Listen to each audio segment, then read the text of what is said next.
Hay un accidente de moto que se repite una y otra vez.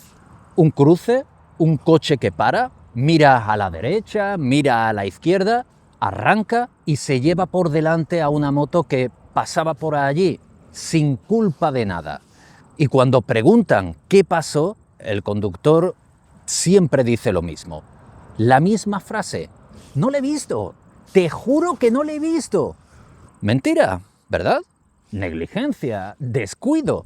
Pues resulta que no.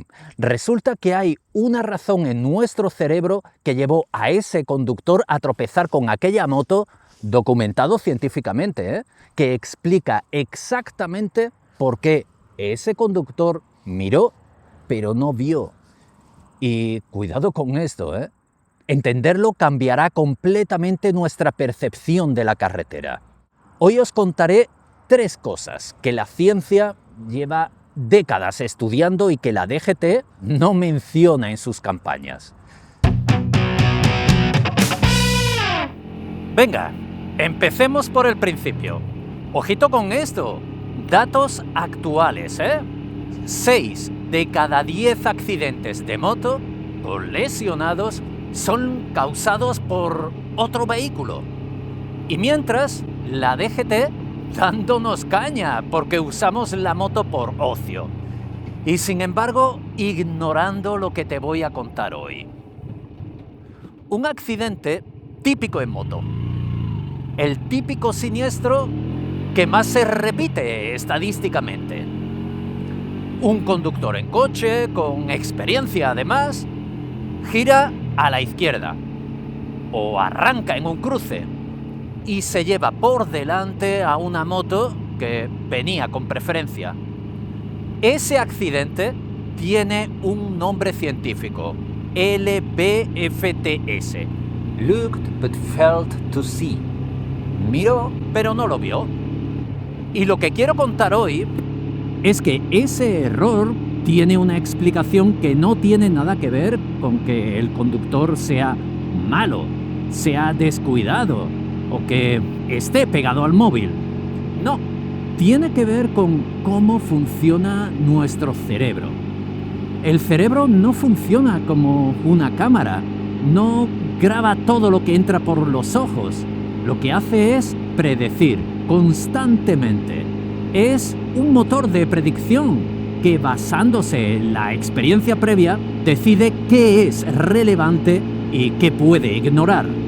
Y esa capacidad de filtrar, que en la mayoría de situaciones es una ventaja enorme, en determinadas circunstancias nos hace fallar de una forma muy específica. El fenómeno se llama ceguera inatencional. Y hay un experimento muy famoso que lo muestra perfectamente. Por si alguien no lo conoce, le pedían a la gente que contara cuántas veces se pasaban el balón en un vídeo. Y en mitad del vídeo pasaba un tipo disfrazado de gorila. Bueno, pues la mitad de los participantes no veían al gorila. Literalmente no lo veían, porque el cerebro estaba ocupado en otra cosa. Mira, os paso el enlace de ese vídeo para que le echéis un vistazo y hagáis la prueba vosotros mismos, pero no hagáis trampa, no vayáis buscando al gorila. Id buscando las veces que se pasan el balón. Luego podéis dejar en los comentarios si visteis o no visteis al gorila. Bueno, pues ahora lleva ese mismo tema a cualquier cruce de una ciudad o de una carretera. El conductor del coche tiene que calibrar velocidades de los otros vehículos, leer señales, calcular huecos, gestionar el embrague. Ya sabemos, eso que hacemos todos casi sin pensar. El cerebro está a tope, aunque no nos demos cuenta de eso. Y la moto, que es un objeto visualmente estrecho que no encaja del todo bien en los patrones habituales de tráfico que el cerebro tiene archivados, coches, furgonetas, camiones, puede simplemente no registrarse. La moto puede pasar por alto, nuestro cerebro la descarta. Pero hay algo todavía más sorprendente y esto sí que me dejó pensativo cuando lo leí. Un estudio de un psicólogo, dejo su nombre en pantalla, que llevó a 60 conductores a un simulador de conducción y observó algo que nadie esperaba. En alguna de esas situaciones de conducción, los conductores no solo no detectaron la moto, es que la habían visto y la habían olvidado en cuestión de segundos. El ojo la había captado y había llegado a la memoria de corto plazo, y antes de poder actuar, ese dato fue sobrescrito por otro estímulo. El conductor miró, lo procesó, pero su cerebro borró la información antes de que pudiera ser útil. Este psicólogo lo llamó so bad for. No es que no mirase, es que miró, pero lo olvidó. Esto tiene una repercusión enorme y que parece que no se está discutiendo en ningún sitio. Si el problema es neurológico, si ocurre precisamente cuando las condiciones de visibilidad son buenas y el cerebro está sobrecargado de información, las campañas sobre las motos y los chalecos reflectantes no van a resolver el problema. Ayudan en el margen, sí, pero no atacan a la causa. Es que nos están culpabilizando de no estar atentos, de ser imprudentes, de cometer excesos. De todo esto puede tener algo de verdad, sí, pero es tan solo que somos así, nuestro cerebro funciona así. Y aquí es donde me parece que hay una contradicción importante. Cuando uno mira los datos, el 60% de los accidentes en moto es causado por otro vehículo. La moto no se cae sola, la derriba alguien. Pero toda la carga normativa, toda la presión legislativa van dirigidos a quien va en moto. Que vale, que no digo que el motorista no tenga nada que ver o que no tenga su parte en ese 40% restante. Claro que la tiene, pero me parece que hay una parte mayoritaria del problema que no se está abordando, precisamente porque tiene una explicación que resulta incómoda. ¿Qué van a decir?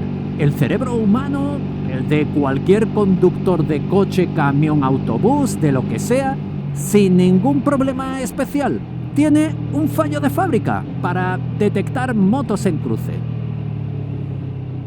¿Os imagináis a la DGT diciendo esto? ¿A que no? ¿Y qué podemos hacer con esto? Pues lo hablaremos al final del vídeo, porque ahora voy a por la segunda idea, pasando de página, igual de interesante. Hay una cosa que todos hemos visto, o que hemos hecho, y que nadie reconoce del todo. Estás en moto, llevas un rato conduciendo, los primeros kilómetros ibas al 100%, a tope de atención, pero ahora ya estás más relajadito, sientes que vas más metido en la ruta. La moto, tú y la carretera, todos sois uno. Mola, ¿eh? Pues de repente te ves tocando el GPS, tocando los botoncitos de la pantalla esa que parece una tablet en la moto, o mirando el contador de kilómetros más de la cuenta. Eso pasa, y no a todos por igual.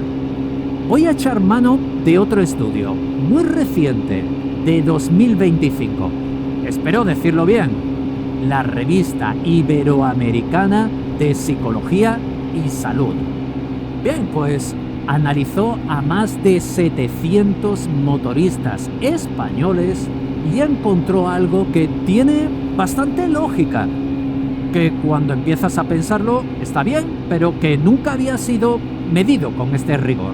Los que van en moto con mayor tendencia a buscar sensaciones, con mayor impulsividad, son significativamente más propensos a interactuar con dispositivos mientras conducen. No por distracción, en el sentido de descuido, sino por un perfil psicológico de necesidad de novedad, de estímulo constante. Que no lo digo yo, sino este estudio. O sea, el mismo perfil que te hace disfrutar más la moto, que te lleva a buscar esa carretera con curvas, que te hace preferir ir en moto a ir en coche, ese mismo perfil es el que te predispone a ser más distraído con la tecnología encima de la moto. Y no creo que esto haya que tomárselo como un insulto.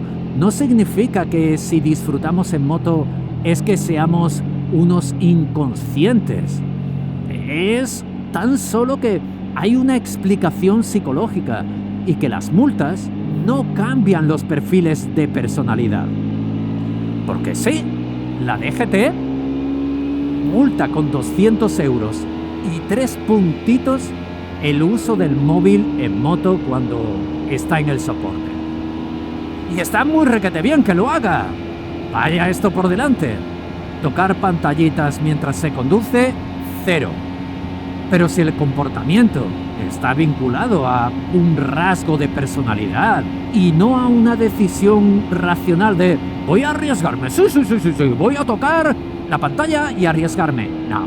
Si se trata de un rasgo de personalidad, la sanción económica tiene un efecto muy limitado. Las sanciones no cambian la personalidad intrínseca del individuo. Y no estoy excusando nada, ¿eh? Solo digo lo que hay. De hecho, esto de tocar pantallitas o cambiar cosas del tablero de la moto no es tontería, ¿eh? A 90 kilómetros por hora, si apartas la vista 2 segundos, recorres 50 metros a ciegas. 2 segundos, 50 metros. Ojito con esto, ¿eh? En esos 50 metros puede haber una curva que no habías visto, un coche que frena, un bache gordo, un animal, un semáforo rojo, yo qué sé.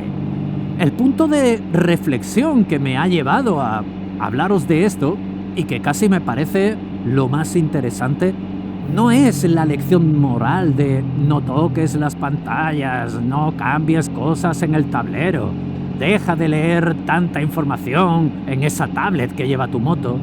Eso ya lo sabe todo el mundo. Lo que me parece más relevante es que estamos intentando solucionar con normativas un problema que tiene raíces psicológicas, explicables y demostrables.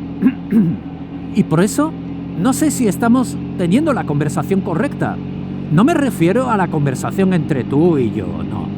Me refiero a la conversación entre nosotros y los legisladores, los sancionadores y los señores de corbata que deciden qué campaña realizar para bajar las cifras de siniestralidad en moto, que nos tienen agobiaditos.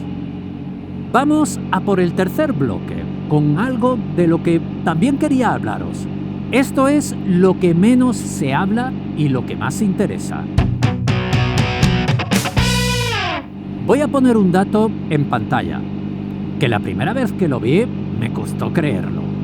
En 2025, el año pasado, para no ir muy lejos, la salida de vía fue el tipo de accidente que más muertos causó en carreteras españolas. No solo en moto, en general, 481 personas. El 43% de todos los fallecidos en vías interurbanas. Y si lo miramos específicamente en moto, la salida de la vía lleva años y años prácticamente creciendo de forma progresiva. No estancada, no, creciendo. ¿Por qué crece eso? La explicación oficial la sabemos de sobra todos. Apunta siempre a lo mismo. Velocidad, curvas, falta de experiencia, ya sabemos. Pero sí, puede haber algo de verdad en todo esto. Pero hay un factor que aparece en los informes técnicos de la propia DGT, pero que en las campañas públicas no aparece por ningún lado. La somnolencia, la fatiga, el microsueño. Y espera, porque esto es algo que te relaciona. Porque si crees que en moto no te puedes quedar dormido porque el viento te pega en la cara, error. Un microsueño es un episodio de pérdida de conciencia que dura muy poquito. Segundos, 10 segundos. No es que te eches una siesta, es que el cerebro se apaga por un par de segundos. No lo notas cuando ocurre, y en moto, 5 segundos es una eternidad. Vuelves a casa cansado, tomas autovía, 100 km por hora. 5 segundos son más de 140 metros recorridos sin que nadie conduzca. 140 metros. ¿Cómo te quedas? Esto, si ocurre cuando vamos en coche, en una recta, se nos puede ir al arcén. Un susto. Pero si vamos en moto, no hay susto que valga. La consecuencia es muy diferente. Y los datos de somnolencia en conductores son alucinantes. Más de la mitad de los conductores españoles reconocen haber conducido con somnolencia en el último año. 1 de cada 3 admite haber tenido microsueños al volante. Y aquí viene cuando nos toca a nosotros, que vamos en moto. El fin de semana, esa persona que trabaja toda la semana, que se levanta el sábado temprano para aprovechar el día, que se mete 200 o 300 kilómetros de mañana y otros tantos de tarde, porque hay que aprovechar, que llega a casa agotado, pero eso sí, contento. Pues ese perfil es el de muchos de nosotros, exactamente el típico riesgo de fatiga. El problema no es el motero irresponsable, el problema es el motero responsable que no calcula bien cuánto cuesta físicamente un día largo de ruta. Y en todo esto, me parece que hay algo que nadie está abordando con seriedad. Hay radares en toda España, hay controles de alcohol, de drogas, hay campañas sobre el casco, los guantes, pero no hay ni un euro invertido en tecnología antisomnolencia para motos. ¿La habrá? Tal vez sí, pero ¿se conoce abiertamente? No existe una regulación sobre descansos en ruta para motoristas. No existe una conversación pública, en la tele, seria, sobre la fatiga y el agotamiento en moto. Que no se trata de multar, sino de informar, de concienciar, de advertir, como hacemos hoy aquí. En moto seguimos con el método de toda la vida: parar cuando sientes que tienes sueño o estás agotado. Pero el problema es que cuando ya estás al borde del microsueño, ya no eres el más indicado para evaluar si deberías parar. Lo que os prometí, ¿qué hacemos con todo esto? Bueno, hemos visto 3 cosas que me parecen importantes y que creo que no circulan lo suficiente en el mundo motero. Al contrario, si miraste y no viste, eres un atontado. Si no tocas la pantallita, eres un cagón que no controla. Si te cansas en moto, eres un endeble. Pamplinadas. De verdad.